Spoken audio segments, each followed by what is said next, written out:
Hi, everyone. Judge Andrew Napolitano here for Judging Freedom. Today is Tuesday, August 27th, 2024. Colonel Karen Kwiatkowski joins us now. Colonel Kwiatkowski, a pleasure. Thank you very much for your help. A lot to talk to you about. Big picture propaganda. Is propaganda itself an element to be achieved in modern warfare? It is a part. It is a part of warfare, and I don't think just modern. Influencing what people believe, both the other army that you're against or your people back home, the enemy population. I think propaganda is a key part of battle and conflict, and trying to enforce your will on a party that doesn't want that will enforced. So it is a part of it. Yeah, I mean, it's a very human thing to do. Our friend and colleague Alistair Crook argues that he agrees with you. And in the case of Israel, we will get to Kursk and the involvement of the U.S. intelligence community and a wonderful interview you recently gave with Sputnik in a moment. But Alistair argues that an essential part of the Netanyahu government's propaganda is aimed at the Israeli public as well as the rest of the world. Isn't it pretty clear that he has lost the propaganda world, or the propaganda war around the world? He's only got the United States with him. Yeah, it's obvious. It's obvious that he's lost it, and he knows this. I think, a lot of people in Israel, people and politicians, they're very, very concerned because you need friends. When you're a little country that's doing nasty things, you need friends, and the more friends, the better. The more supporters, the better. And Israel's down to one. And that one is the United States, which also has grown enemies. We haven't created friends in the past 20 years. We've created enemies. So we're not popular either. Neither is our money. So, yeah, Israel should be very concerned. And I think they are. I don't know what the solution is going to be, but they're very concerned. Karen, yesterday, the United States sent its 500th flight of arms to Israel. 500 flights in 9 months of the war. You can see how vital U.S. aid is to this Israeli onslaught. So Sunday morning, in the wee hours of the morning before the sun came up, which is an important part of what we're now about to discuss, the Hezbollah fired rockets and drones at Israel, and Israel fired back. It only went on for 20 minutes, and then it stopped. Here's what Prime Minister Netanyahu said a few hours later in the morning on Sunday morning, August 25th, cut number 12. What happened today is not the end of the verse. Hezbollah tried to attack the state of Israel with rockets and drones early in the morning. We instructed the IDF to carry out a powerful preemptive strike to remove the threat. The IDF destroyed thousands of short-range rockets, and they were all intended to harm our citizens and our forces in the Galilee. In addition, the IDF intercepted all the UAVs that Hezbollah launched for a strategic purpose in the center of the country. We are hitting Hezbollah with surprising thrusts. 3 weeks ago, we eliminated his chief of staff, and today, we foiled his attack plan. Nasrallah in Beirut and Khamenei in Tehran should know that this is another step on the way to change the situation on the north and return our residents safely to their homes. And I repeat, this is not the end of the story. Now that was the only source of information that the Israeli public had emanating from Israel, because shortly after whatever happened in this 20-minute period happened, and before he made that statement, Prime Minister Netanyahu and his government put total censorship. I don't know how they can do this in the modern era, but they did it. Total censorship on reporting what happened in the conflagration between the two. Here is our colleague and friend, Alistair Crook yesterday on this show explaining what happened. Cut number 13. One of the reasons we can't give more detail of this is immediately at 5 o'clock in the morning, the Israeli government issued an absolute ban on any reporting of any damage or any attacks. A complete censor was imposed on what happened in Tel Aviv, what happened at the airbase, which they also attacked, which is where the drones flew from. Absolute ban, no reporting, no photographs, no visuals. And so they put a complete blackout on any news of any damage to any infrastructure, any defense sites, or to the intelligence bases in Tel Aviv. Does a sophisticated society like Israel tolerate a total ban on news? Presumably not good news. If it were good for the Israelis, the government wouldn't put a ban on it. Yeah, that's true. Clearly, whenever there's information bans or attempts by governments to shape information, it means that they're afraid of what's out there. They're afraid of the possibility of counter narratives or just facts, truthful evidence. They don't like it. We know governments are kind of like criminal elements, really. They're criminal gangs, and criminal gangs, they fear exposure.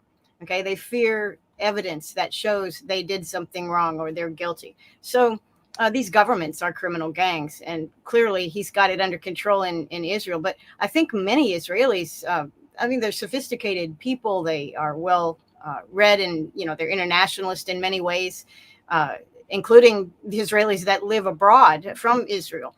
And so they're paying attention to information. This idea that he's going to be able to freeze access to information for very long for everyone, it's really a short-term thing, even for the best controllers, like Netanyahu must imagine himself to be. But he has friends in the media, because I'm going to put this in front of my face.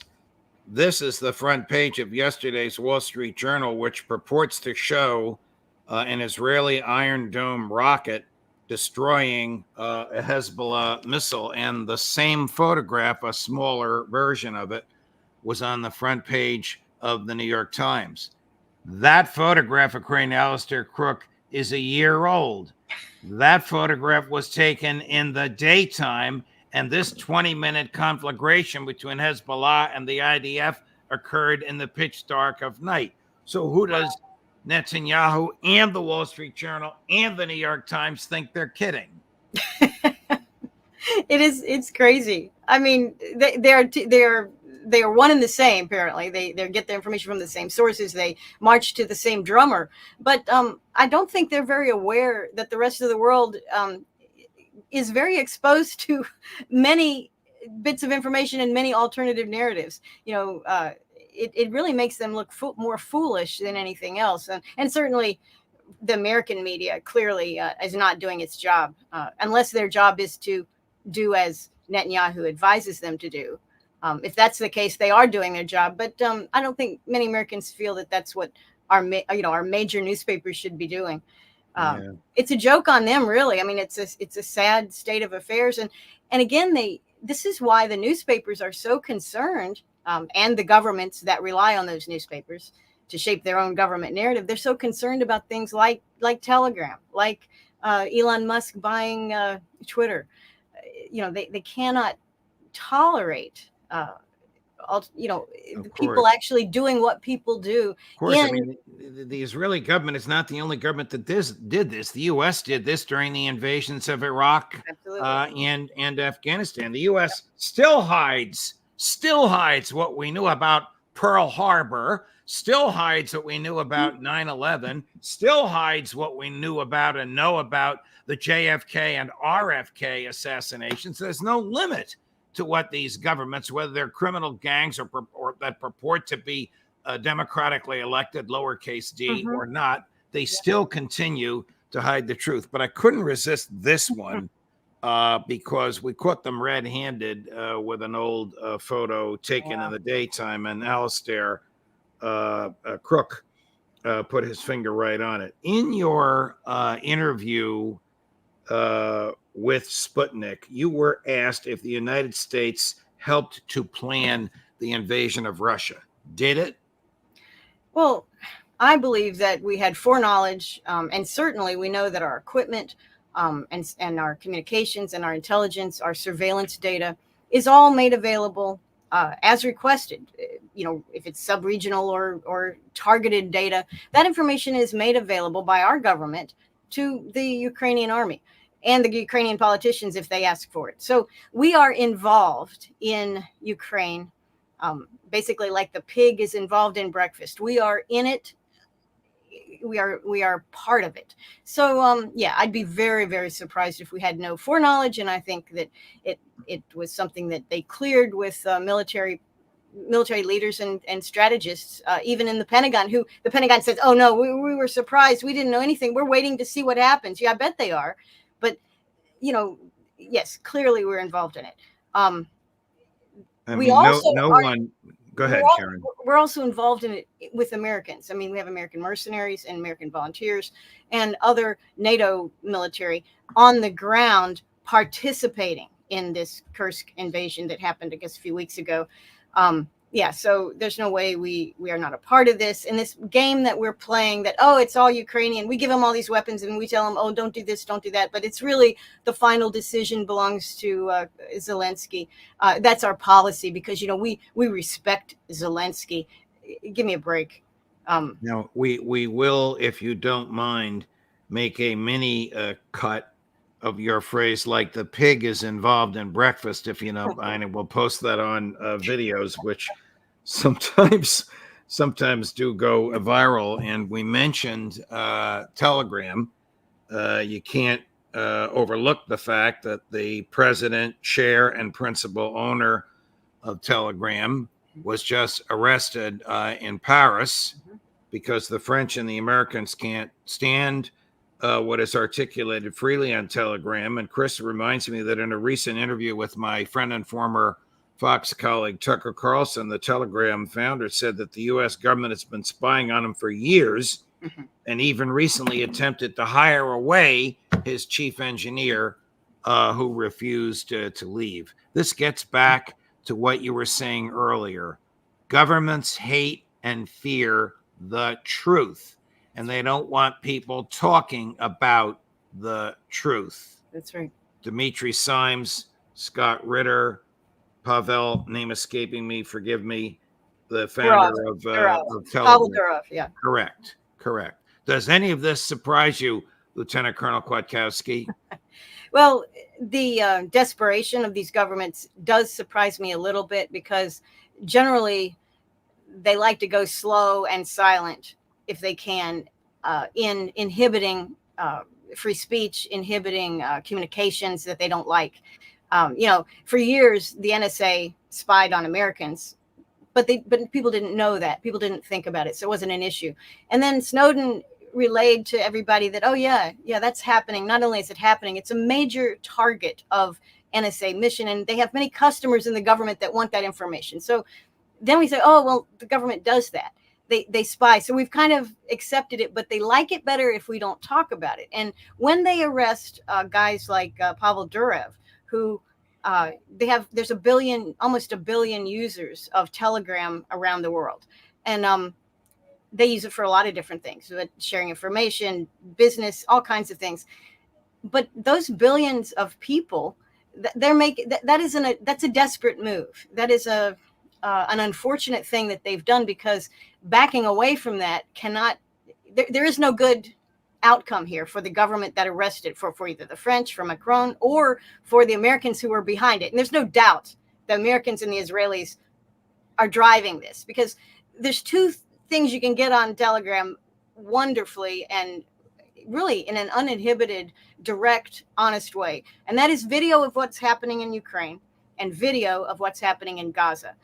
These are things you get on a daily basis. If you want to see them, they're out there. And it's commented on. So it's self-checked by others. If someone, it has that self-correcting mechanism that decentralized systems have. Anyway, Netanyahu doesn't like it. Biden doesn't like it. Harris doesn't like it. Macron doesn't like it. But once they've taken for 6 days or 5 days, I don't know how long they're going to keep Pavel detained without charges, or maybe they'll charge him and throw him in jail. But once they do that, getting out of it, it's a lose-lose situation for the governments, because they are either evil, free speech hating, unfair organizations, which we know them to be, or they made a terrible mistake because they are listening to bad people. And by that, I mean Netanyahu, Zelensky, you name it. There's plenty of bad government people that really, really, really want Telegram down. They want it finished. But there's no good win out of this. So that's why I think it stinks and reeks of desperation on the government's part. When you go do something, you need to have not only a plan B, but you need to have an exit strategy that works for your interests. And the government doesn't have that when they arrest people like this. We saw this. We saw this to some extent with Julian Assange. Very, very difficult for the governments, once they had committed and made their point that they can't tolerate WikiLeaks, they can't tolerate journalism, and they went after this guy. How long did he have to stay? How long was he in prison? Between the Ecuadorian embassy and Belmarsh, 15 years almost. So but that wasn't necessary. But they had no exit strategy. They had no political exit strategy that would save government face. And they don't have one with Pablo Durov either. And this is a sign of government desperation. Do you and your intelligence community veteran colleagues openly acknowledge, and do any of your colleagues still in the intelligence community acknowledge, that this incursion into Russia absolutely, positively could not have happened without the knowledge, consent, approval, and preparation provided by MI6 and CIA? I think that the assessment is that it could not have happened without American and, of course, British help. At the very minimum, intelligence. But also, we, the Americans, the DOD, the people working with Ukraine, we're watching them almost as closely as the Russians are. Okay? So this idea that, the Russians weren't prepared for this, but they could have been, because troop movements were happening. Who was looking at those troop movements? The Americans were looking at the troop. NATO was looking at the troop movements. The UK was looking at the troop movements. So we certainly were aware of it. Secondly, Zelensky is a person who I think actually does worry some Western leaders.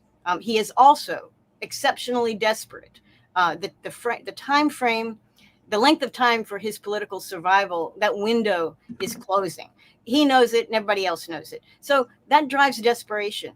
That means that we are even more worried about Zelensky's leadership and things that he might do as this window closes. And part of it is the U.S. election, but also part of it is Germany isn't going to give him any more aid. NATO's broke. So, yeah, we definitely had a role to play here. And also, this whole war, don't forget, we know, but Americans need to understand this entire activity in Ukraine against Russia was driven by the United States, particularly the United States State Department, under, let's name him, Obama.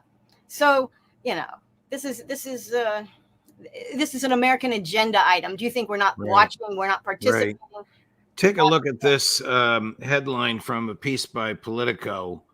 Ukraine uses Kursk success to press Biden on lifting weapons of restrictions.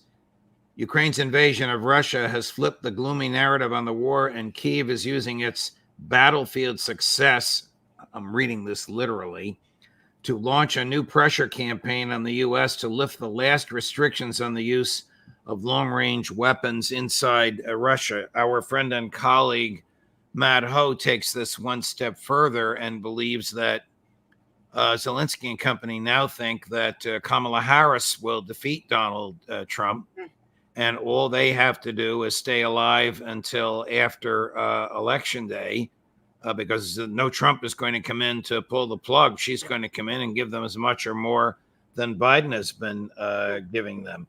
And all of this was behind the Kursk invasion. What do you say? Yeah, I mean, clearly the Kursk invasion that was done to shift a dynamic, because that dynamic is not good for Ukraine, and the coming dynamic is not good for Ukraine. America is losing interest. NATO can't afford it. So how do you shift that dynamic? Well, a very desperate invasion in a very unimportant part of, well, I shouldn't say unimportant because there's a nuclear power station there, but a small little piece of Russia they invaded very rapidly. People say ingeniously, perhaps, but they can't hold the property. They've already been pushed back. It also didn't have the tactical response that they expected, which was that it would take the pressure off other parts of the front as Russia, surged forces in to fight them off in Kursk. So that didn't work. But the political thing, keeping Ukraine alive as an agenda item just until November 5th, so if they can rest easy if Kamala is elected, and then it'll be over if Trump's elected, that kind of thing. It's possible, but it's also incredibly stupid. And what is at risk here? Well, we already kind of know, even if we didn't predict this, we can see what's happening. What's happening is Russia is not interested anymore in negotiating. Russia has the military upper hand. Russia is proceeding to the west. They are continuing the slow slog westward, and they are taking property that very likely they won't give back. So as they do that, what do we have in Poland? Well, Poland's getting fed up with Ukrainian refugees. Poland's getting fed up with having to share NATO investment and U.S. investment with Ukraine, it's a black hole. Nobody wants to invest in Ukraine. Do you think that Putin will attack American weaponry being stored and maintained and prepped for battle in Poland? He will if he has to. I think the Russians seem to be holding off from doing that, keeping this thing is extremely controlled and constrained. They don't want to make it more than it needs to be, it seems like. But yeah, I mean, if there's long range weapons, they have to defend their country. And, it's funny because countries have a right to self-defense, and we say, oh, Ukraine has a right to self-defense. And we say, oh, Israel has a definite right to self-defense. They can do whatever they need to do. And of course, Israel sets the example, right? They'll fire missiles, 1,000 miles away in defense, in the name of defense. So, Russia will have plenty of world support if it comes to that. But it seems like they're trying to hold off. Here's the adult in the room. Russian, I'm going to Russian Foreign Minister Sergei Lavrov earlier today, Karen, in a clip that we call "The West is Looking for Trouble," cut number 14. The West does not want to avoid escalation. The West, how we say in Russia, is looking for trouble. It is very important to understand that we have our own doctrine, including doctrine on the use of nuclear weapon, which, by the way, has been adjusted now. And American representatives are well aware about it. Should that be chilling? The Russians have adjusted their standard operating procedure for the use of nuclear weapons? Yeah, but we caused that. I mean, didn't Biden just in March do a secret, readjustment of right. According to Matt Ho, this readjustment allows for 3 nuclear confrontations at once. One with Russia, this is incredible. One with China and one with North Korea. Yeah. I don't know if this was leaked because they somehow think it's going to help Vice President Harris against former President Trump, or if this is really their prudential thinking circa April of this year. But it was just leaked right around the time of the Democratic National Convention. Yeah, it could be. Maybe it was leaked by somebody who's really concerned that we're going to destroy the world for political reasons that are really something that should be entirely limited to Washington, D.C. Instead, Washington, D.C. is interested in destroying the planet in order to retain Democratic Party power. That's possible. But the Russians have adapted as well they should. And really, these strategies have been shifting because, the United States has been pulling away for years from any limitations in the limitations and the talks that lead to limitations in all kinds of nuclear weaponry. So because we're not talking to anyone, we're not communicating, we're forging our own path ahead, that necessarily drives anybody else with nuclear weapons to pay close attention and to adapt accordingly, and to expect that everything else in the world stays the same while one country, the most important country, the United States of America, makes a decision and proceeds somewhere, that everything else stays the same. That is the most sophomoric strategic error, which is very typical, very, very typical of how Washington tries to solve problems, both domestically and internationally. They feel like, well, we control everything, so we'll just do this and that'll happen. And they have no idea how the world works and how people work. Is Israel losing the propaganda war internationally? Oh yeah, no doubt about that. They've been that's been happening now for a long time. They really, I think maybe they truly thought that the Gaza operation would not last as long as it has, that they could quickly massacre, exterminate, move Palestinians off of Gaza, and that it would be over with very quickly. Because if you think back to December and January, there was, we're so close to a ceasefire. We're almost done. We're almost done. Well, they weren't almost done. And they're not almost done now. It's not working out as they planned. And as the time goes on, the lack of control of the optics is just exploded. They have no control over the optics. Now in America, they do, but we're their only ally. So, right. The people around the world see this, and, people aren't this. In fact, the best thing that they ever did for the BDS movement, which is to avoid economically supporting Israel by not buying Israeli-made products, best thing they ever did for that was invade Gaza, because that's exploded. That is a permanent fixture now globally. Nobody wants Israeli stuff. Nobody. Karen Kwiatkowski, a pleasure, my dear friend. Thank you for your time and for your analysis. We hope you'll come back again next week. Okay, sure enough. Thank you, Judge. Of course, all the best to you. And coming up at 4 o'clock this afternoon Eastern, Professor John Mearsheimer, Judge Napolitano for Judging Freedom.